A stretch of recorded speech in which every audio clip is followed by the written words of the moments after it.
Tikala Setseko, Ndenali Puta, na wax de Maman Moseka, Netoko Maka Légende, na 3.5, 4.5, to 5.5 $, signature Yalibela et Tikali, inoubliable, avec le wax de Maman Moseka.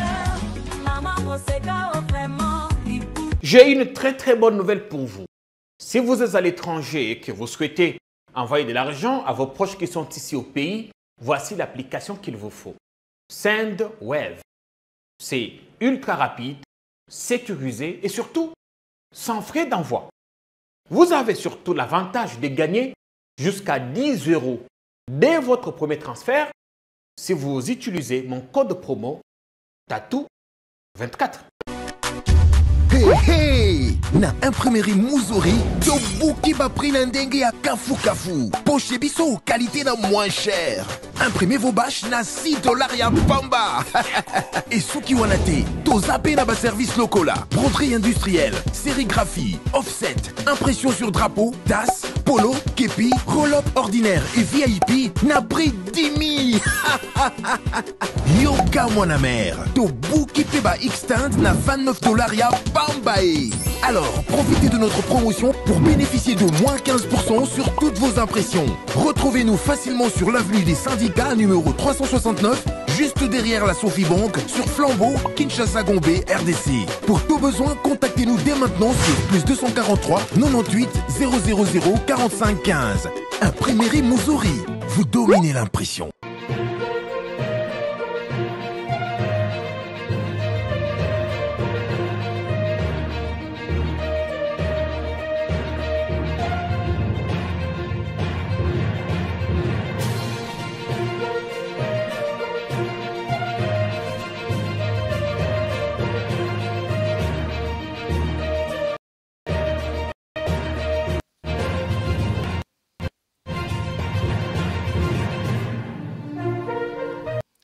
Bienvenue sur Politikon, la force du détail. Entre propagande et situation réelle du pays, au Congrès, le président Tshisekedi est-il passé à côté de l'essentiel? Ce matin, ses opposants disent que le président a peint un pays imaginaire, ce qu'on appelle ici la fameuse Allemagne d'Afrique, ou une sorte, ou l'une des cités idéales de Platon. On reviendra largement dans l'émission sur les non-dits de ces discours, mais également sur la question de la réforme constitutionnelle. Le président qui semblait adopter une autre rhétorique bien plus différente que les menaces ou les intimidations qu'il a eu à brandir lors de ses tournées en province. Sera-t-il aussi jusqu'au boutiste ou s'est-il rendu compte que la situation n'est pas aussi facile que ça? Mais avant la fin de l'émission, nous reviendrons sur la rencontre du Luanda. C'est donc, si tout va bien, demain ou après-demain, il va finalement rencontrer Paul Kagame. On parle du processus du Luanda. Qui sait si tout pourrait s'arrêter demain à Luanda, mais ce ne sera pas au ciel, parce qu'on se souviendra de ces déclarations de campagne. On y reviendra très largement dans l'émission. C'est vrai, nous parlerons de l'Est, mais pas avec légèreté, avec beaucoup de sérieux. Jean-Thierry Monsenepo, bienvenue sur notre plateau. Merci beaucoup. Comment allez-vous? Très bien. Vous étiez avant-hier au Palais du Peuple. Bien sûr. Vous ne pouviez pas manquer. Ah, mais comment? Comment a été l'environnement d'abord quand vous arrivez et que vous trouvez les militants des l'UDPS? C'est devenu un rituel désormais. Les militants des l'UDPS qui chantent ou qui scandent, qui entonnent l'hymne de leur parti à chacun des passages du président. Là-bas, c'est l'inévitable désormais. Je posais la question à Jacquemaine Chabani, le ministre de l'Intérieur, qui dit qu'il faut sanctionner. Mais on a l'impression que personne n'agit, personne ne condamne. On s'est complaît, on trouve que oui, c'est bon. C'est désormais une habitude. D'abord, il faut savoir que moi, j'ai rencontré au Palais du Peuple des Congolais et des Congolaises qui étaient émus de voir le chef de l'État, mais aussi il y avait plus les militants. Les militants discours sur l'état de la nation. Les militants de vos partis politiques. En ce qui concerne les quelques-unes des personnes qui peuvent être appelées militants, ça, je pense que c'est de la responsabilité de ceux qui gèrent le Palais du Peuple, ceux qui gèrent le protocole, pour essayer de voir comment filtrer les choses. Mais moi, je vous dis que ce sont des Congolais. La tradition, on a fini par faire une rencontré. habitude. Mais on a assez laissé la bêtise prospérer. Je me dis qu'il est important que l'on puisse réglementer cette question, parce que ça ne date pas d'aujourd'hui, ça date de depuis très longtemps. Non, il y a 6 ans. Il y a 6 ans. Jamais on a entendu l'hymne de l'UDPS retentir dans cet hémicycle. Vous parlez à quelqu'un qui est dans la politique active depuis 2016. J'ai couvert aussi l'Assemblée nationale pendant longtemps. C'est une pratique qui existe depuis très longtemps. Plus de 10 ans, plus de 15 ans. Des partisans viennent, donc, des fanatiques. Il faudrait qu'il y ait une décision des responsables de l'Assemblée, et je pense que c'est le secrétaire général, qui doit gérer ce genre de questions. Mais moi, je vous assure que l'ambiance que j'ai trouvée à l'Assemblée, au Palais du Peuple, c'était des Congolais qui étaient heureux de voir le chef. Pour un moment aussi solennel, il faudrait s'abstenir. Justement, cette pratique qui aujourd'hui est en train de prendre racine depuis plus de 20 ans doit cesser. Bien, il faut que ça cesse, comme on a dit. On a longtemps laissé prospérer la bêtise. On espère qu'il faut passer du bon temps de télé sur notre plateau avec Jean-Thierry Monsenepo, qui est notre invité. On débriefe avec lui le grand oral du président. Contrairement aux habitudes, le président n'a pas souhaité commencer par la situation sécuritaire. On sait que nous sommes un pays en guerre, un pays agressé, avec des pans entiers de notre territoire sous contrôle des forces étrangères. Il a souhaité commencer par la situation sociale, plutôt par là où il estime, lui, avoir fait des exploits. Peut-on dire qu'on a fait exprès? Parce que dans l'Est, aux portes de Kinshasa, ça se détériore de plus en plus. Il n'y a pas de détérioration. Mais je peux vous dire que le chef de l'État a commencé par le social parce que c'est la chose la plus importante. Parce que je peux vous dire que si le social ne marche pas, même cette agression que nous sommes en train de connaître et les différentes insécurités que nous enregistrons, notamment dans le Kwilu, le Kwango et le Maïndombe, risquent de s'aggraver. Parce que la faim conditionne les gens. Aujourd'hui, s'il y avait une procédure, un plan pour donner à manger et structurer la jeunesse, comme c'est le cas aujourd'hui, et si c'était fait depuis très longtemps, je peux vous dire qu'il y aurait difficulté à séduire les jeunes comme le font les groupes armés aujourd'hui. Et même sur le plan social, qu'a-t-on fait de mieux? Parce que les opposants disent que le président a parlé d'un pays imaginaire. Il a dépeint une cité idéale qui n'existe nulle part. Je pense que nos opposants, malheureusement, sont des individus qui ne sont que dans la diatribe, mais qui ne sont pas dans la réflexion. Et malheureusement, pour eux, ils n'en sont pas dans la construction, parce qu'ils n'apportent aucune juxtaposition. Lorsque le président de la République parle du social, il faut d'abord voir une chose. Le contexte dans lequel se trouve le monde aujourd'hui est un contexte difficile. Ce n'est pas moi qui le dis, c'est le FMI et la Banque mondiale. Ils disent que l'économie du monde est en recul, en cause énormément de pôles de déstabilisation. Vous savez qu'aujourd'hui, le monde tel que l'on vit aujourd'hui, c'est un monde globalisant. Ce n'est plus celui d'hier où on pouvait s'isoler, comme la Suisse pouvait le faire, ou les Lesotho. Aujourd'hui, si un papillon bat son aile au Japon, eh ben, il y a une pluie qui se passe aux États-Unis.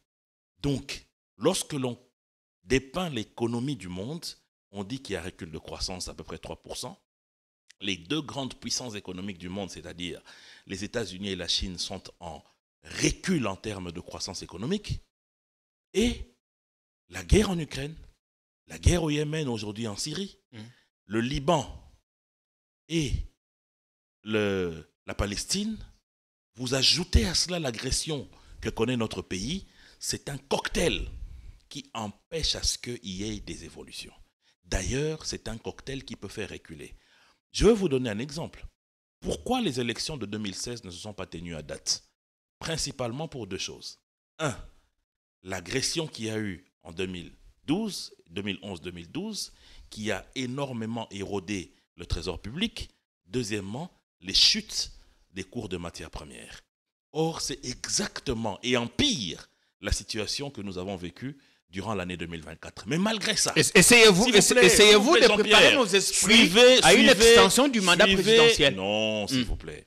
Je suis en train de répondre à ces opposants qui ne veulent pas aller dans une pensée constructive. OK.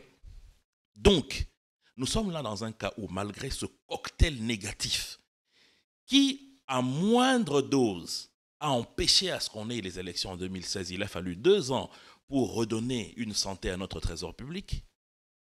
Et aujourd'hui, à une dose beaucoup plus importante, le chef de l'État a réussi, 1, à maintenir la gratuité de l'enseignement, 2, à réduire le prix du litre de carburant à la pompe, 3, à maintenir la gratuité de la maternité. 4, il y a des écueils là-bas. Allez-y, oui, c'est bon. Vous faites bien dégrader, mais il y a des écueils. Les hôpitaux qui préfinancent les opérations de maternité ne sont pas remboursés à temps. Quand c'est fait, ce n'est pas en intégralité. Monsieur Jean-Pierre, s'il vous plaît, laissez-moi d'abord terminer. Je vais revenir parce que vous semblez nous faire croire que tout va bien. Allez-y. Je vais revenir à vos préoccupations. Oui. Nous ne sommes pas au paradis pour que tout aille très bien. Mais quand les choses vont mieux, il faut le dire. Il faut avoir la sincérité de le dire. Le chef de l'État a réussi, grâce à un mécanisme savant, de mettre à la retraite plus de 10 000 fonctionnaires. Vous savez, Jean-Pierre, dans ce pays, on était habitué à quoi? Lorsque votre père était parti à la retraite, on ne pouvait pas lui donner ses indemnités de sortie. Il attend toujours ses indemnités. Le mien, il attend toujours sa part. S'il était fonctionnaire. Il est laid. Et on était obligé de le payer chaque mois. Moi, mon père est décédé. Il n'a jamais pu bénéficier de cela. Il est mort en 2003. Donc, c'est pour vous dire qu'aujourd'hui, il y a une dignité qui est donnée aux fonctionnaires congolais. Il y a ceux qu'on voyait ici dans le boulevard qu'on appelait les nouvelles unités. Et du côté du ministère de la Santé et du côté du ministère de l'Enseignement. Mais aujourd'hui, ils sont plus de 250 000 à avoir été récupérés par la fonction publique et sont pris en charge aujourd'hui par la paye des fonctionnaires. Sans compter le fait que l'État a apporté, là on est encore dans le domaine social je crois, sans compter que l'État a apporté des aides substantielles à nos compatriotes qui ont connu des désagréments sur le plan climatique, des désagréments en termes d'incendie, des désagréments en termes d'inondations, et même ceux qui ont coulé dans le navire à Goma et partout ailleurs, même ici dans le Mai-Ndombe, tout cela a été réalisé au cours de cette année seulement, malgré la situation difficile. Sans oublier un élément important, le retard avec lequel le gouvernement souminois est entré en fonction. Donc ça signifie que ce n'est même pas 12 mois qu'on peut compter, mais près de 7 mois où on peut engranger toutes ces réalités. Et je vous informe, je vous informe que c'est pendant cette période que les produits de première nécessité ont baissé de 10%. Ah, ça, c'est encore au niveau... C'est encore chez les grossistes. Mais oui, il y aura une répercussion. Les détaillants, on ne l'a pas encore ressenti sur le marché. L'État s'est délesté de la TVA sur 8 produits principaux. Jean-Pierre. À vous suivre, Jean-Thierry. Ce ne sont pas là, ce ne sont pas là des idées qui viennent du pays d'Alice de Merveille, un dessin animé aimé par vos opposants, par les opposants, mais qui sont des réalités que les Congolais palpent. Bien. Vous comprenez? Peut-être que vous êtes le seul à les palper. Parce que Jean-Pierre, je ne suis pas le seul à le palper. Les opposants, je connais des gens qui, aujourd'hui, leurs enfants étudient grâce à la gratuité. Je ne suis pas le seul. Moi-même, je suis PCA d'une entreprise de commercialisation de produits pétroliers. Je sais que le prix du carburant a baissé de 10%. Je ne vous raconte pas ma vie. Moi-même, je suis responsable d'un centre hospitalier à Bumbu. Mes frères et sœurs de Bumbu et de Selemba le savent. Nous pratiquons la gratuité de la maternité. L'État nous paye. Je ne raconte pas ma vie. Moi, quand je dis les choses, c'est avec des précisions. On croirait qu'on est sur un bout de paradis. Non, mais attendez. Où tout va à merveille. Même si aujourd'hui, monsieur Jean-Pierre, nous partons avec vous à Rome, là où siège le vicaire du Fils de Dieu, il y a des problèmes. Les problèmes sont inhérents à la nature humaine. Mais maintenant, quand on a les yeux rivés sur le gouvernement, c'est pourquoi? C'est pour résoudre ces problèmes. C'est pour réduire ces difficultés. Et aujourd'hui, quand le gouvernement le fait, mais il faut les féliciter et les encourager. et non raconter ce que nos amis sont en train de raconter là. À côté de ça, vous avez des embouteillages devenus monstrueux à Kinshasa, avec tous les corollaires des conséquences. C'est une situation très difficile, Ouais. mais principalement, ça c'est mon avis, causée par la détérioration de certaines routes internes. Et ça ne donne à la ville de Kinshasa que la possibilité de se mouvoir sur des axes de priorité, c'est-à-dire le boulevard, l'avenue de Libération, donc 24 novembre, Ouileri, l'avenue Lumumba et une partie de l'avenue Kasavubu. D'où l'importance de donner beaucoup plus de priorité en cette période à la réhabilitation de ces routes. Et là, j'en interpelle l'autorité urbaine. Est-ce que jusque-là, les mesures qui ont été prises ne sont-elles pas à la hauteur? En opposant à parler des demi-mesures, vous estimez l'impression que ça donne, est-ce que l'on est un tout petit peu dépassé par la situation? Non, on n'est pas dépassé. Dans le monde entier aujourd'hui, à cause de la possibilité... Et quand on n'arrive pas à régler une situation, est-ce qu'on est dépassé? Non, les gens ne sont pas dépassés parce que sinon, il n'y aurait pas de propositions telles que nous les connaissons aujourd'hui avec les alternances de voix. Dans le monde entier, dans des pays développés... Là encore, les choses... C'est des mesures qui sont venues empirer la situation. Oui et non. Oui, parce qu'il y a des axes où ça marche. Non, parce qu'il y a des axes où c'est devenu pire. Moi, je demanderais justement au gouvernement provincial de pouvoir évaluer de manière réelle là où ça va et là où ça ne va pas. Mais la clé, c'est de résoudre les problèmes des routes internes, intercommunales, les routes intercommunales. Les routes intercommunales, oui. Pour que cela puisse permettre la fluidité des véhicules. Vous êtes-vous déjà retrouvé bloqué dans un bouchon pendant des heures? Je peux vous dire que c'était extraordinairement difficile de vivre ça. Et donc, j'imagine les difficultés que vivent nos compatriotes et le chef de l'État l'a reconnu. Donc, il est important que notre gouverneur, Daniel Bumba, réfléchisse très vite avec son équipe pour pouvoir aller de l'avant. S'il n'y a pas de routes, acceptez que je vous relance. Oui. S'il n'y a pas de routes à Kinshasa, le centre des affaires, la capitale du pays, peut-on, par absurde, déduire qu'il n'y en a pas aussi à l'intérieur? Non, mais à l'intérieur, il y en a. À l'intérieur, il y en a, mais ce n'est pas avec une telle intensité d'utilisation qu'à Kinshasa. Vous allez, M. Jean-Pierre, vous allez dans n'importe quel pays du monde, il y a des heures d'embouteillage. C'est-à-dire que vous pouvez vous retrouver à des bouchons le matin. Mais chez nous, c'est du matin au soir maintenant. Mais ça signifie qu'il y a une bonne partie de la population qui est dans l'informel. Parce que quand il y a un bouchon, est-ce qu'on est dans l'informel? Mais parce que les gens font quoi dans la rue toute la journée? Il y a des heures où les gens... Ils ne vont qu'à leurs occupations, ils sont juste... Quelle occupation? Quelqu'un qui va au bureau... Quelle occupation que tu peux faire sur la route toute la journée? Quelqu'un qui doit travailler à 8 heures se retrouve bloqué dans un bouchon jusqu'à 11 heures. Ça impacte sur sa capacité de production. Tu vas dans le monde entier, les gens... Il y a des bouchons le matin, les gens vont vers les centres de production. Il y a des bouchons les après-midi, les gens rentrent vers leur domicile. Mais à Kinshasa, c'est du matin au soir. Comment vous expliquez ça? Comment vous expliquez une telle situation? Vous allez demander donc aux gens de ne pas circuler. Au-delà de ça, non. Quand vous dites qu'ils sont dans l'informel, moi je condamne aussi nous, Congolais. S'ils sont dans l'informel, c'est que vous, l'État, vous n'avez pas réussi à les canaliser dans le secteur formel. Non, ou à offrir des opportunités. Mais attendez, le secteur formel est en train de se formaliser via les différentes branches d'encadrement que le chef de l'État a créées aujourd'hui. Et c'est en train progressivement d'être formalisé. Mais moi, je vous dis aussi que la plus grande difficulté que nous vivons ici, c'est aussi nous-mêmes en tant que population. Nous ne sommes pas assez responsables. Comment se fait-il qu'on se plaigne qu'il n'y a pas de route, mais nous sommes les premiers à ne pas payer les vignettes? Pourquoi il faut qu'on commence à créer des barrières pour qu'on paye les vignettes?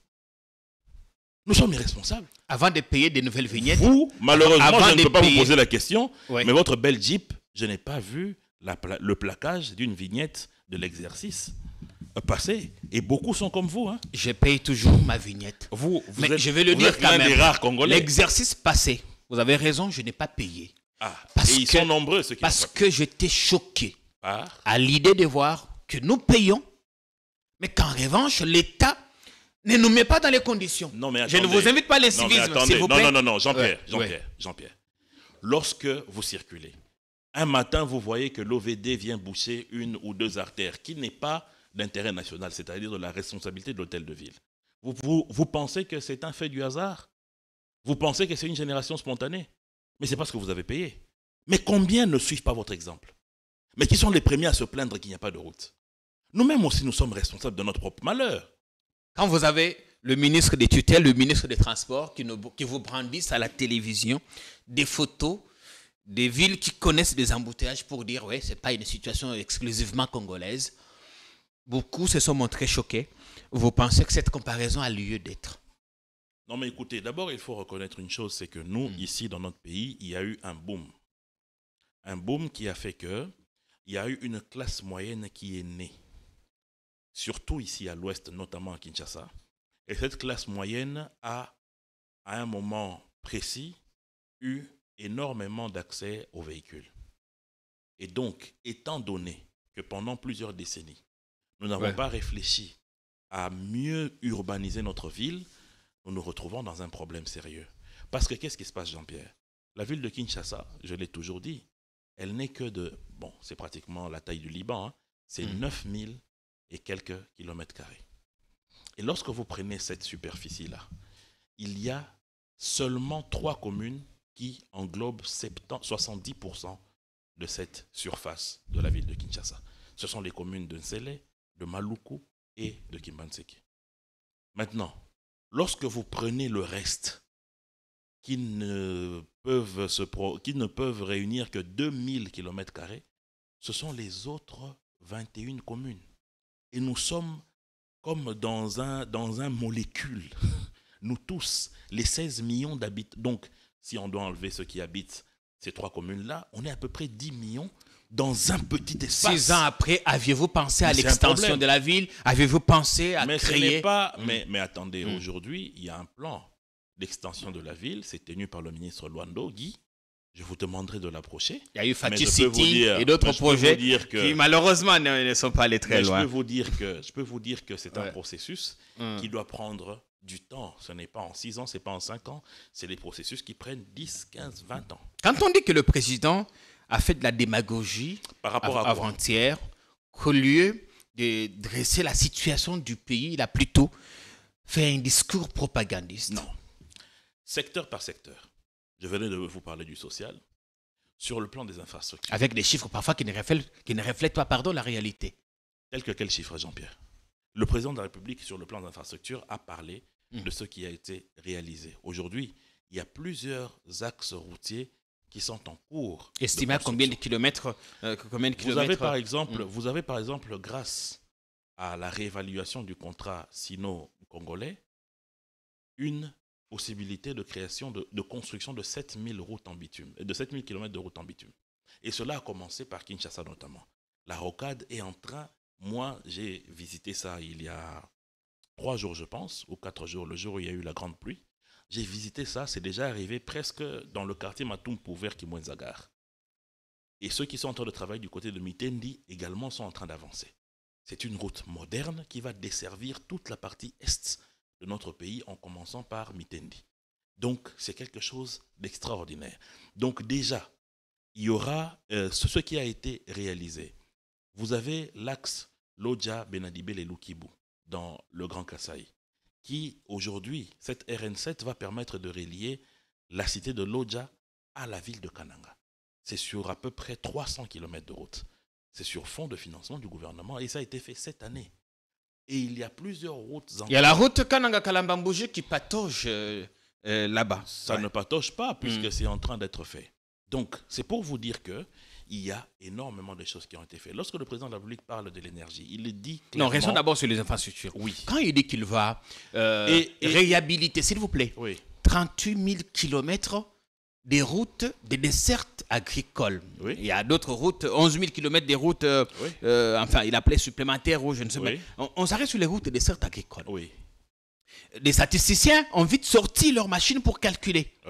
38 000 km à réhabiliter en 12 mois, ce qui pourrait donner jusqu'à 1000 km quelque chose par jour, ce qui est techniquement impossible au dire de certains techniciens. Là encore, l'on dit, mais c'est un cadiocha qui a été pondu là-bas. Très bien. Faisons un exercice ensemble avec vous. Parce que j'ai aussi lu cette réflexion que je trouve totalement bidon. C'est des gens qui n'ont pas été là où le président de la République a donné son discours et ils ne se sont même pas donné le luxe de lire ce discours. Non, le problème n'est pas qu'on soit là, parce qu'on l'a suivi Jean-Pierre, à la télé comme tout le monde. Laissez-moi répondre. On a lu. Laissez-moi répondre. Allez-y, s'il vous plaît. Le président de la République a parlé de la réhabilitation de 38 000 km de routes de desserte agricole. Premièrement, il faut noter que ces routes de desserte agricole sont des routes en terre battue. Oui. Deuxièmement, le président parlait de réhabilitation et non de construction. Lorsqu'on parle de construction, c'est-à-dire qu'il faut tracer des routes dans des forêts ou creuser des collines ou des montagnes, passer des rivières. Ce qui est plus difficile, mais le président parle de réhabilitation. Qu'est-ce qui se passe avec les routes de desserte agricole dans notre pays? Il y a déjà eu un traçage qui a été fait depuis 1960 et même avant ça, parce qu'il fallait desservir les produits vivriers qui étaient produits dans les campagnes vers les centres de consommation. Et après le départ des Belges, il y a eu la tenue de ces routes quelque temps et puis tout le monde a oublié. Ces routes ont eu à connaître des bourbiers, ces routes ont eu à connaître des tombées d'arbres, ces routes ont eu à connaître des stagnations d'eau parce qu'il n'y avait pas de saignée. Donc la réhabilitation est beaucoup plus aisée que la construction. Je vous donne un exemple concret. Aujourd'hui, il y a une société, je ne citerai pas son nom ici par courtoisie, qui travaille sur l'axe que je viens de vous citer, Lodja, Benadibele, Lukibu jusqu'à Kananga. C'est une route de desserte agricole en terre battue. Cette route existait déjà, ils sont justement en train de la réhabiliter. Je peux vous dire que par jour, cette entreprise abat près de 65 km par jour. Parce que leur travail, c'est d'écarter les bourbiers, de couper les arbres ou les troncs d'arbres qui sont tombés au travers de la route, créer des saignées pour que l'eau de pluie ne stagne pas et former les cantonniers des villageois qui vont rester sur place. Maintenant, et quand on veut en réhabiliter 38 000, je vous en prie, monsieur Jean-Pierre. Ça veut dire en moyenne? Monsieur Jean-Pierre, je vous en prie. Allez-y, s'il vous plaît. Donc, là, je ne vous parle que d'une entreprise qui se trouve sur un axe. Maintenant, si sur l'étendue de la République, on déploie 100 entreprises sur 100 axes, une entreprise fait 65 km de route de desserte agricole par jour en termes de réhabilitation. S'il y en a 100, nous sommes à combien? Nous sommes à 6500 km par jour. Alors, ceux qui viennent faire le savant pour dire que le chef de l'État a mal calculé, ils ne savent rien. Parce que moi, comme d'habitude, je vous parle des choses concrètes. Mais j'ai lu cette entreprise. Parce que vous parlez des choses concrètes. Monsieur acceptez que je vous relance. Laissez-moi vous dire. Vous êtes dans les suppositions. Je ne suppose pas. Je ne suppose pas. Je vous donne un cas précis. Je suis parti d'un exemple précis parce que c'est l'entreprise que je connais. Mais au même moment, il y a d'autres entreprises qui travaillent sur l'axe de Kananga. Il y a une entreprise qui travaille sur l'axe de Mweneditu. Et qui font le même travail que cette entreprise que je vous ai citée dans l'axe de la RN7. Mais là où ça ne colle pas, Jean-Thierry, attendez, vous comprenez? J'ai lu le programme du gouvernement, enfin, la loi des finances, exercice 2025. Oui. Dans les prévisions de la Première ministre, il est prévu plutôt la réhabilitation des seulement 10 000 km de routes de desserte agricole et non 38 000 tels que promis par le président. Pourquoi? Je vous explique. Expliquez-nous. La loi du budget, la loi budgétaire, est liée aux recettes propres et bien sûr aux apports externes que la RDC a comptabilisés. Mais pendant l'exercice, il y a souvent des contrats et des apports qui se font avec d'autres structures. Je vous donne un exemple. Au moment où vous et moi nous sommes en train de parler, il y a le ministère de Développement Rural qui a signé un accord de financement avec la BAD qui n'était pas comptabilisé dans l'exercice budgétaire de l'exercice passé. Mais aujourd'hui, la BAD travaille avec le PNUD pour donner les marchés aux entreprises pour faire les routes de desserte agricole, justement. Et c'est en termes de milliers, de dizaines de milliers de kilomètres. Et l'entreprise dont je vous parle est parmi les entreprises soumissionnaires, payées par la Banque africaine de développement sur un prêt que la République démocratique du Congo a consenti et qui va exécuter ses travaux. Donc, vous comprenez que il y a des gens qui sortent pour faire le savant, mais ils ne savent rien. Jean-Thierry Monsenepo, des savants de pacotille. On reviendra ici. On reviendra ici, Inch'Allah, l'année prochaine. Oui. Pour faire le point. Il n'y a pas de problème. Toutes ces promesses. Mais déjà, en fait, on ne vous lâchera plus. Non, le problème, ce n'est pas de nous lâcher ou pas. Il s'agit de notre pays, Jean-Pierre. Lorsque le président de la République dit avoir fait des choses, c'est les choses que nous vivons. Lorsque le président de la République promet qu'il fera ces 38 000 km de route, moi, je sais qu'il va le faire. Parce que moi, j'ai la chance. Il avait promis, un instant, il avait promis dans son discours de 2019 que nous avions acquis 8 avions. 9. Il a même donné les échéances de leur arrivée. Aucun n'est jamais arrivé. Oui. 2019. Oui. Et alors? Ah, vous me posez la question. Est-ce que ça a été annulé? Je ne comprends pas le sens de votre question. Est-ce que ça a été annulé? Les avions ne sont jamais venus? Oui, mais est-ce Congo Airways, que quand le président, Congo Airways, quand le président vous a, quand le président l'a dit, on va lancer, on a lancé Air Congo. Est-ce qu'il vous a dit que c'est le lendemain que ça arriverait? Le président a dit que ces avions arriveraient en 2020. Il avait donné les échéances. Mais si vous n'avez pas suivi ces discours, je vous enverrai la capsule. Vous oubliez une chose. Qu'est-ce qui se passe entre 2020 et 2021? Mais le monde est par terre. Non, il avait dit qu'on Je vais revenir, je vais vous donner un exemple. Et personne n'est revenu sur ces avions. Je vais vous donner un exemple simple. Le président sud-africain, en 2019, discours sur l'état de la nation sud-africaine, parce que je suis un peu la politique de ce pays-là, parce que j'y ai des intérêts. Il dit, South Africa Airways va être le hub de la mobilité des Africains dans l'Afrique. Et principalement en Afrique centrale, ils vont déployer une 30aine d'avions pour 2 vols par jour pour chaque pays. Et puis la Covid arrive. Et puis plus rien. Et South Africa Airways est passé de 5 vols qu'il y avait à Kinshasa à 3 vols seulement. Mais aujourd'hui, au moment où je vous parle, c'est-à-dire 4 ans après, South Africa Airways a repris les vols de chaque jour ici à Kinshasa. Le problème. Donc ça signifie quoi, Jean-Pierre? Enfin, s'il vous plaît. On parle même non, ça là. signifie quoi? C'est vous qui ne parlez plus de ça. Et là où moi je suis choqué, moi je suis choqué, Jean-Pierre, là où moi je suis choqué, oui, c'est que vous avez entre vos mains une loi, la loi Nyarugabo, qui vous donne le droit de partir questionner le ministre Jean-Pierre Bemba pour lui dire, écoutez, le président avait dit ceci, cela. Où en est-on avec ces avions? On l'a suivi récemment sur Togo. Je vois les gens s'agiter. On est plutôt dans les leasing. Je vois les gens. Mais ce n'est pas interdit. Nous sommes tous ici africains fiers d'Ethiopian Airways. Ethiopian, belle compagnie. Beaucoup de gens ne savent pas que cette entreprise n'appartient pas à 100% à l'État éthiopien. Le monde d'aujourd'hui, et moi j'ai un esprit très libéral, le monde d'aujourd'hui, l'État ne peut plus être maître partout. L'État doit s'associer à des privés pour avancer. Ce n'est pas interdit. Il n'y a que nous qui avons encore une conception pratiquement de Lénine ou je ne sais pas, de Karl Marx, où on pense que l'État doit tout détenir à lui-même. Le monde est en train de changer. Donc, obtenir un partenariat avec Ethiopian, ce n'est pas mauvais. Le Lomé n'a-t-il pas obtenu un partenariat avec Ethiopian pour la création de Askai? Est-ce que cette compagnie se porte mal? Il y a des droits américains, il y a des droits juifs dans Ethiopian Airlines, à côté des droits de l'Éthiopie. Mais il y a des gens qui pensent que c'est l'Éthiopie elle-même qui détient. C'est le même cas avec South Africa Airways. Mais attendez, il faut évoluer. Bien, il faut évoluer. Dit Jean-Thierry Monsenepo, on espère en tout cas que vous qui nous regardez, vous évoluez vous aussi et que vous passez du bon temps des télés. On vous montrera la réalisation va nous permettre de voir les exploits que les DRC Gold Trading est en train de faire à Kalemi à travers le pays dans ses succursales. On verra ça avec le temps que la réalisation soit prête. La question de la sécurité, le banditisme à Kinshasa.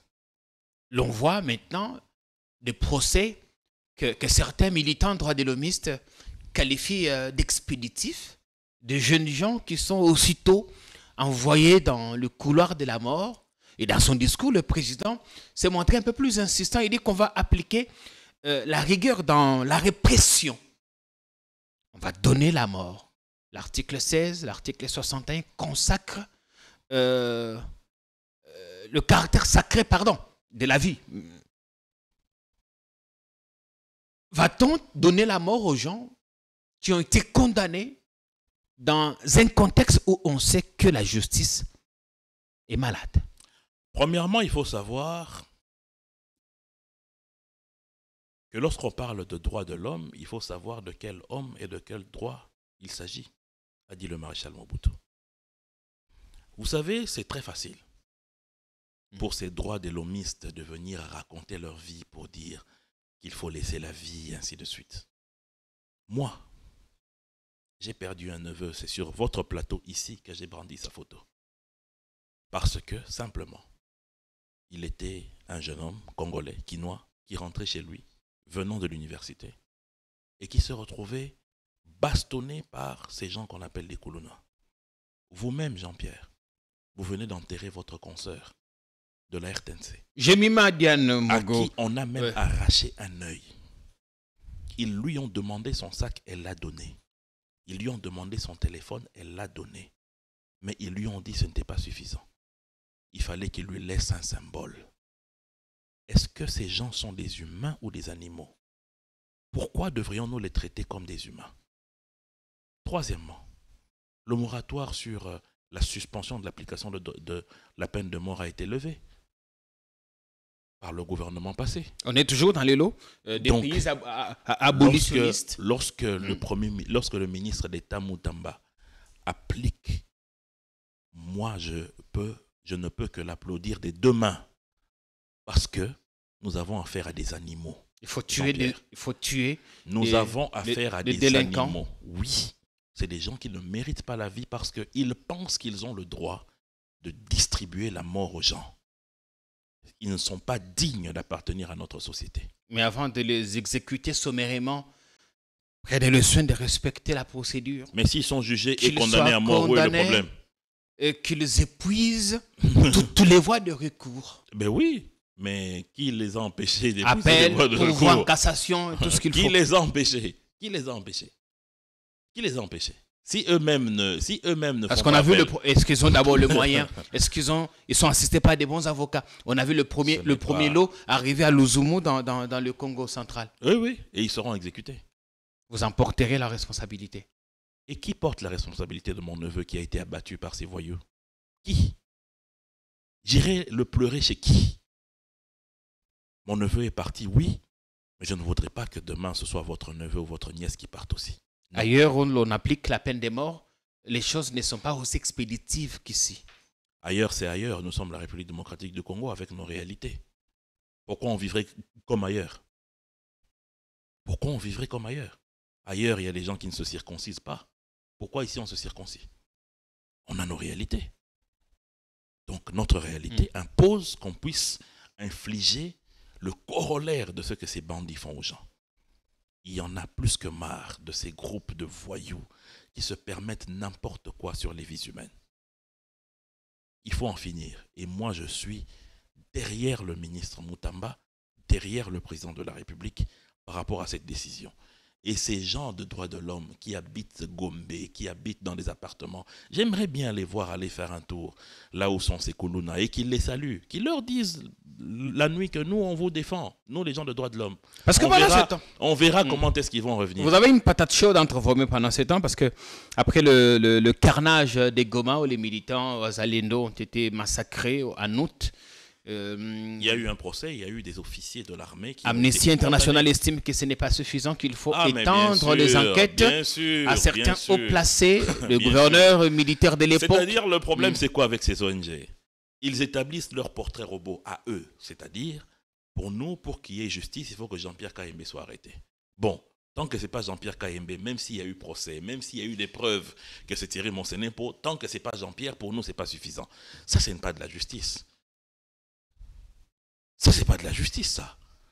Ça, c'est pas être impartial.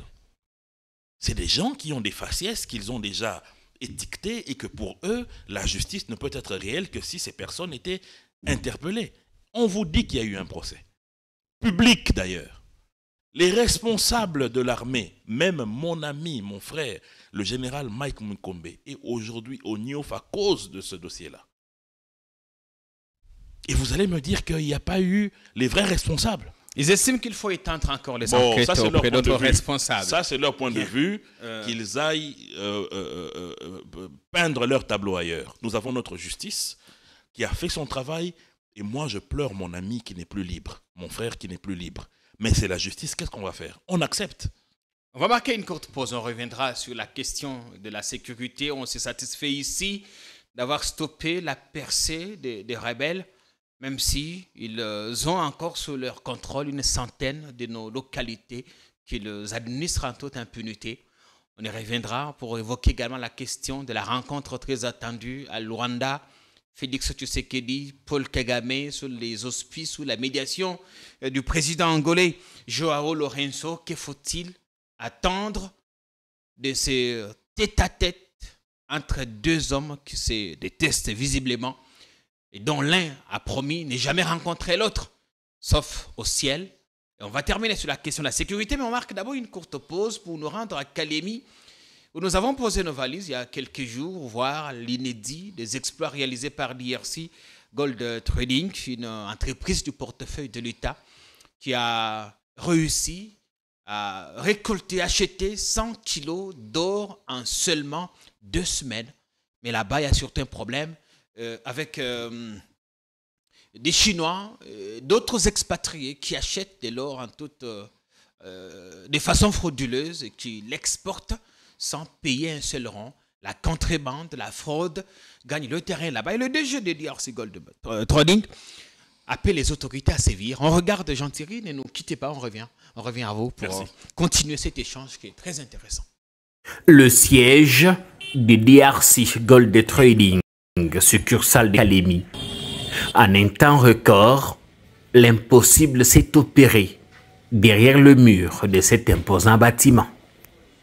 Ça fait beaucoup de décennies que cette province n'a pas pu exporter plus de 5 kg, ce qui est inacceptable au regard des potentialités que vous pouvez constater dans la province et l'engouement d'ailleurs de plusieurs Chinois, pour ne pas les citer, dans l'exploitation à petite échelle. Il était important qu'après l'ouverture, nous puissions arriver à cette étape où nous venons de faire notre première exportation.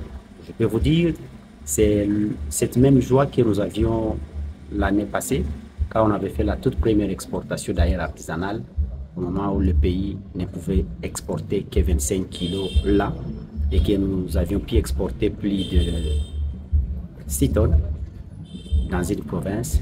Et aujourd'hui, dans l'intervalle de moins de 20 jours, nous venons d'exporter tout aux alentours de 100 kilos d'or. Pour nous, c'est pas suffisant, mais c'est déjà un grand pas. Grand pas, ça n'est vraiment un pour une province qui n'a pas pu exporter plus de 5 kg d'or pendant des décennies à cause de la fraude et la contrebande. Une journée à marquer d'une pierre blanche. Et pour célébrer l'inédit, l'IRC Gold Trading, entreprise du portefeuille de l'État, a mis les petits plats dans les grands. Le ton est solennel. Autorités politico-militaires, chefs coutumiers, opérateurs miniers et services publics ont assisté à la cérémonie marquant la première exportation de l'or du Tanganyika. Des marges administratives remplies, documents signés en présence de tous. C'est officiel, le Tanganyika devient province exportatrice de l'or. Merci. C'est pour l'exportation. Voilà. Aujourd'hui, il devient un moteur de développement, de création de milliers d'emplois, directs et indirects, de diversification de l'économie locale et d'attractivité pour le Tanganyika, notre chère province. Je tiens à saluer l'engagement de tous les acteurs actifs dans le secteur minier dans notre province. Qu'il s'agisse de petites exploitations, j'y arrive, artisanales ou de grandes entreprises minières, de manière générale et particulièrement celui de M.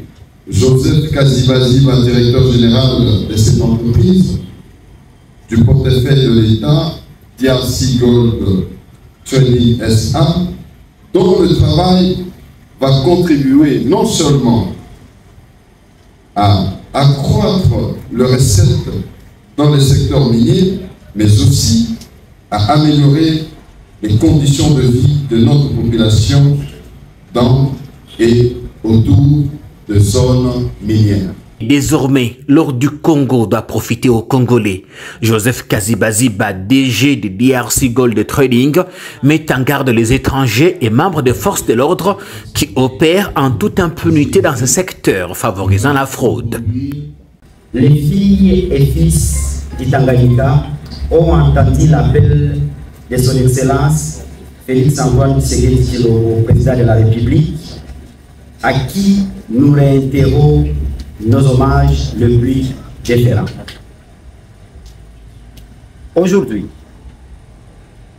grâce à sa vision qui a pour finalité de bannir la fraude, la contrebande de l'or artisanal et à petite échelle, à l'Estade Sud-Kivu, le Tanganyika sera désormais connu à travers le monde comme une province productrice, exportatrice de l'un des métaux précieux le plus recherché et convoité. Ambitieux et déterminé, Joseph Kaziba-Ziba compte capter dans les 5 ans à venir et ramener dans le circuit officiel environ 150 tonnes d'or, ce qui représente près de 12 milliards de dollars. Une activité qui devrait toucher près d'1 million de Congolais qui sont dans la chaîne d'approvisionnement. Il faut dire qu'après Bukavu et Kalemi, DRC Gold Trading annonce l'ouverture prochaine d'autres succursales à Buta, Kinshasa et ailleurs dans le pays. Bien, voilà ce qu'il faut savoir pour cette... Non, mais je tiens quand même à féliciter, première exportation, féliciter le DG de cette grande société. Joseph Kaziba-Ziba. C'est un manager que j'apprécie beaucoup et je félicite pour ce qui vient d'être réalisé, surtout aux côtés du grand gouverneur Christian Kitungwa, qui est un grand manager également. Et ça fait la fierté quand même pour le pays d'avoir des responsables d'entreprises du portefeuille de l'État qui, dans des situations difficiles, réussissent à matérialiser la vision du chef de l'État. Demain, lorsque cela sera cité dans le discours sur l'état de la nation, certains opposants diront que c'est des chimères. Mais heureusement que cette fois, votre caméra a permis... Évidemment, nous étions à Kalemi pour assister à cette première exportation de l'or du Tanganyika avec DRC Gold Trading. 2 semaines après l'ouverture de leur succursale à Kalemi. Ça fait de la fierté. Impressionnant, ouais, c'était très émouvant. DRC Gold Trading qui évolue déjà à Bukavu. D'autres sites sont annoncés. À Buta, prochainement, les travaux sont en cours. À Kindu, où nous poserons très prochainement nos valises aussi, parce que nous avons le devoir de vous montrer tout ce qui s'est fait là-bas. Jean-Thierry, ce pays est immensément riche et partout, il y a des minéraux. Oui. Malheureusement, on fait face à la contrebande. La contrebande, et c'est parce qu'il faut petit à petit continuer d'asseoir l'autorité de l'État. Parce que vous savez que le démantèlement qu'a connu notre pays entre 1996 et 2003 a eu des répercussions énormes jusqu'à aujourd'hui. Et le travail qui est fait notamment avec le programme de développement de 145 territoires va permettre à ce que nos territoires aient suffisamment de force et impulser cette force vers les secteurs. Parce que tant que nous allons attendre que l'ordre vienne du gouvernement central jusque dans ces entités, nous allons prendre encore du temps. Donc, la décision du président d'aller de la base et remonter, c'est une décision salvatrice qui va permettre à ce que demain, vous ayez des chefs de secteur, des chefs de territoire qui soient forts et représentent réellement l'autorité de l'État. Et parfois, ce sont ces responsables locaux qui sont dans la contrebande et qui fournissent qui fournissent évidemment, oui, qui sont des complices. Oui, de cette et là, contrebande. Joseph Kaziba-Ziba tapait fort sur notamment les forces de l'ordre. Comment expliquer que des hommes en tenue sécurisent des contrebandiers? Kaziba-Ziba qui n'a pas mis de l'eau dans sa bouche pour le dénoncer. On espère bien que sa dénonciation sera suivie d'effets. On revient maintenant. On va finalement rencontrer Paul Kagame à Luanda, c'est ça? Oui, et je pense que c'est une logique qui tient sa route parce que, d'abord, aujourd'hui, il est établi, ce n'est pas moi qui le dis, que les FARDC, c'est la 9e force militaire en Afrique. On a même été 8e à une certaine époque entre 2018 et 2019. Non, on était 10e. Le classement global, Fire, Force, on était 10e. Donc aujourd'hui, le souci du président de la République, ce n'est pas d'être un chef de guerre qui écrase tout, parce que ce que les gens doivent retenir, Jean-Pierre, c'est que Félix Tshisekedi n'a pas le même rôle que Paul Kagame ou Corneille Nangaa. Eux, leur rôle, c'est quoi? C'est d'établir des bandes où ils s'organisent pour piller, tuer et terroriser nos populations. Mais Félix Tshisekedi a le devoir de préserver la vie même du seul Congolais qu'il peut y avoir à Bunagana notamment. Donc pour ça, pour qu'il puisse prendre l'option finale d'écraser par l'armée ces individus, définitivement, il faudrait épuiser toutes les cartes de la diplomatie. D'où la persistance de ce processus de Luanda que nous avons accepté de suivre. Vous avez suivi le chef de l'État qui a dit s'y aligner. Donc, le processus de Luanda aujourd'hui, après plusieurs débats, nous conduit vers cette rencontre. Mais il faut noter deux choses importantes. Un, le chef de l'État a sorti de sa tanière Paul Kagame qui se cachait derrière les supplétifs du M23. Parce que depuis 1998, Kagame a un peu joué comme Fantomas. Vous connaissez ce bandit des films de Louis de Funès, oui, qui à chaque coup portait un différent visage, un personnage différent pour tromper la masse. Kagame en 1998, en 2001, en 2003, en 2011, 2012 et maintenant en 2020, 2021, 2022, a usé de cette même stratégie. Mais malheureusement pour lui, il a été démasqué. Parce que en 2014, 2012, 2013, lorsqu'il y a eu les rencontres à l'Addis Abeba, c'était encore une fois le gouvernement congolais et les mouvements rebelles. Mais tant que le véritable déstabilisateur n'était pas démasqué, vous voyez, la résurgence est encore revenue. Mais aujourd'hui, grâce à la diplomatie du chef de l'État, nous voyons le diable sortir de sa tanière. Et le voilà qui va être exposé à la face du monde comme le responsable premier de la déstabilisation de la partie est de notre pays.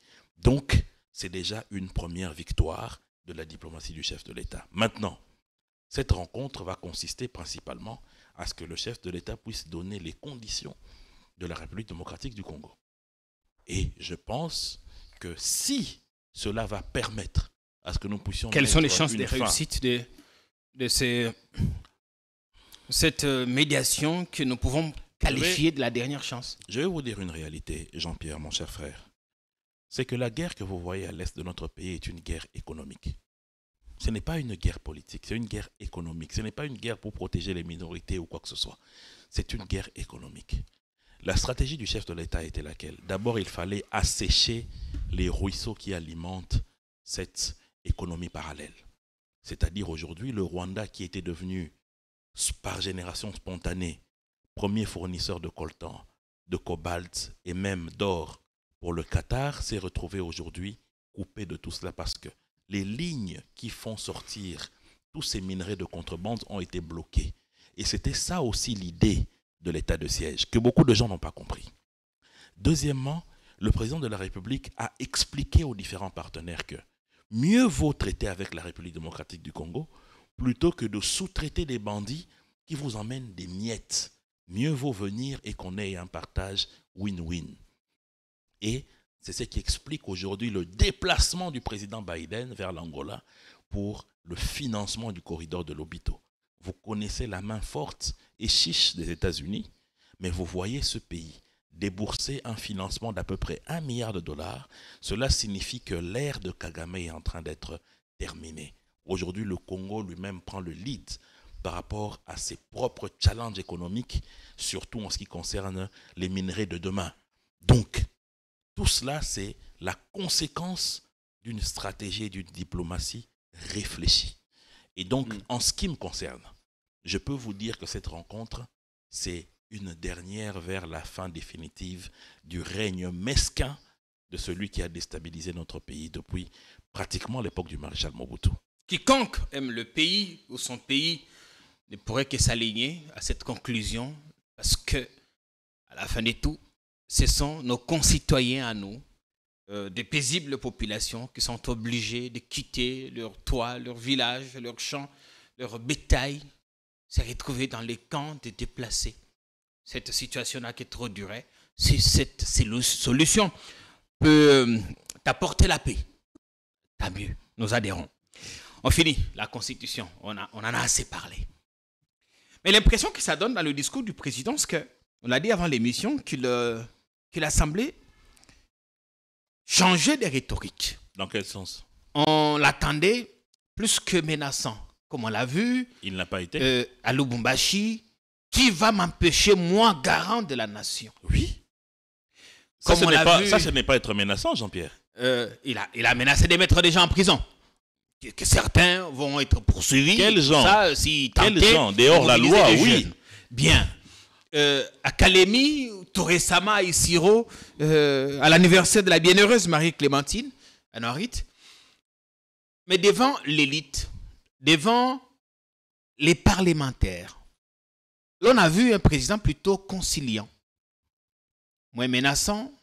Tu sembles même faire un peu de recul sur son projet. Parce qu'il ne passe pas dans l'opinion, c'est ça? Non, c'est une mauvaise perception. De quelle opinion vous parlez? Qui aujourd'hui peut dire que moi j'ai le pôle de l'opinion et moi je ne l'ai pas? Même ceux qui se disent être les vrais représentants du peuple parce qu'ils sont de l'Église, mais c'est totalement faux. Le peuple, il y a des moyens pour le consulter. Qui a fait un référendum ici pour savoir ce que le peuple veut ou pas? Donc ça, ce sont des histoires. Deuxièmement, le chef de l'État n'a jamais été menaçant. Le chef de l'État rappelle qu'il fait partie des mécanismes prévus par la Constitution pour enclencher une réforme dans ce sens-là. C'est l'article 218, je pense, oui, qui le dit. Donc, lorsqu'il dit que je ne vois pas qui va l'en empêcher, il a raison. Parce que ceux qui se lèvent et qui veulent nous imposer une dictature de pensée, de quel droit ils le font? Vous pensez vraiment, M. Jean-Pierre, qu'on peut être sérieux et venir sur votre micro pour dire qu'ils n'ont pas le droit de toucher à cette constitution? Mais qui êtes-vous pour venir comme ça menacer les gens gratuitement et leur interdire la réflexion? L'article 64, oui, à son alinéa premier, oui, donne le pouvoir au peuple, au souverain primaire, bien sûr, de faire échec, oui, à toute tentative, oui, d'un individu, oui, ou d'un groupe d'individus, oui, qui prennent le pouvoir par la force ou qui l'exercent en violation de la Constitution. Ça, c'est la loi. Merci Jean-Pierre de rappeler à toutes ces personnes cette disposition importante de la Constitution. Parce qu'ils ont l'impression de vouloir confisquer le pouvoir du peuple. Non, c'est à vous que je rappelle ça. Oh, à nous? Oui. Nous, on a confisqué. Prendre le pouvoir par la force? Nous, on a confisqué par la force. Non, il y a deux hypothèses. C'est-à-dire, de quoi est-ce que vous parlez? Prendre le pouvoir par la force ou l'exercer en violation de la Constitution. Je suis à la deuxième assertion. Mais de qui vous parlez? Je ne comprends pas. Parce que le chef de l'État était convenablement élu, c'est pas moi qui le dis, c'est l'Église catholique. Oui, vous n'êtes pas concerné par la première assertion, mais la deuxième. Oui, mais la deuxième, en quoi est-ce que nous sommes exercer le pouvoir en violation de la Constitution. Mais Jean-Pierre, par exemple, vouloir changer des articles des intangibles, c'est violer la Constitution. Monsieur Jean-Pierre, lorsqu'en 2011, il y a eu révision de la Constitution, on a pris le pouvoir, les gens qui l'ont fait ont pris le pouvoir par la force ou c'est constitutionnel? Le président de la République dit: je mettrai en place une commission qui va réfléchir sur une réforme de la loi fondamentale. Où est-ce qu'il a violé? Moi, mon Sénépo. Sauf si on touche aux dispositions intangibles. Moi, mon Sénépo, je pense qu'il faut changer la Constitution. C'est mon point de vue. Je ne peux pas ici venir vous dire à mon micro que c'est le point de vue de la population. Non. Je n'ai pas fait de référendum. C'est mon point de vue. Donc, si demain le chef de l'État met en place une commission et que je vais emmener mon point de vue comme un additif, mon input à moi, c'est mon point de vue. Mais vous n'allez pas m'empêcher à moi, mon Sénépo, de réfléchir, de dire qu'il y a des articles de cette Constitution qui ne me plaisent pas. Encore que l'article 5 de cette Constitution nous donne la possibilité de ce changement, mais par qui? Par celui qui a le pouvoir originel, c'est le peuple congolais.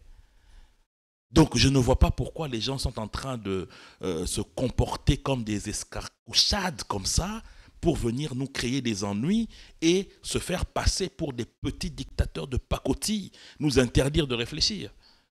Le chef de l'État n'a rien volé et n'a rien violé et je vous félicite d'avoir rappelé à ces gens qui veulent prendre le pouvoir du peuple en otage en se faisant passer pour la voix du peuple. Et vous avez bien fait de leur rappeler l'article 64 que nous allons utiliser contre eux. Et à ceux qui tenteront aussi d'exercer le pouvoir en violation de la Constitution, cet article vous concerne. Pas et du donne tout. Le pouvoir au peuple Ça, souverain c'est primaire. des procès d'intention. Ça, le pouvoir au peuple souverain ça, vous primaire. êtes dans des procès d'intention. De résister à Parce l'oppression. que personne n'a voulu prendre le pouvoir du peuple par la force de notre côté. Mais de leur côté, les preuves sont flagrantes. Parce qu'ils sont en train de nous interdire de réfléchir. Ils se font passer pour les porte-parole du peuple, les représentants du peuple. Ils vont marcher demain. Alors qu'ils n'ont même pas participé aux élections parce qu'ils ont eu peur de lamentablement échouer. Alors, de quel peuple ils parlent? Ces élections, De si on vous posait la leurs question, femmes. vous êtes venu ici dire comment vous aviez gagné et que vous n'avez pas été proclamé. On pourrait Non, moi j'ai se toujours dit permettre que de- j'ai échoué. Et alors, il n'y a pas de honte à Vous ça. reconnaissez votre défaite. Il n'y a pas de honte à ça. Bien. Ils auront un meeting demain, place Sainte-Thérèse ou dans un des terrains de Massina, demain samedi. Oui, rien que pour exister, mais pour dire quoi? Pour accuser qui de quoi? Et vous travaillez sur un projet de constitution, vous Oui. en êtes où? Nous sommes déjà prêts, nous attendons la commission, nous allons verser ça comme une poutre. Parce que pour nous, il faut changer la Constitution. On a fini pour ce matin. Merci Jean-Pierre. Merci à vous d'être venu. Merci au public, merci pour ce temps de télé que vous avez eu à regarder avec délectation. Notre invité qui était très inspiré ce matin, comme toujours d'ailleurs. Coupez les extraits, mettez où vous voulez chez nous, nous vous les permettons. Merci à ceux qui vont regarder, laissez des commentaires. On se retrouve ce soir pour une autre belle émission à regarder sur notre chaîne. À tous, à chacun, on vous souhaite un excellent début de week-end. Demain, après-demain, nous serons encore avec vous parce que nous sommes prêts à vous donner les indispensables comme nous les faisons depuis bien longtemps. Portez-vous bien. Salut.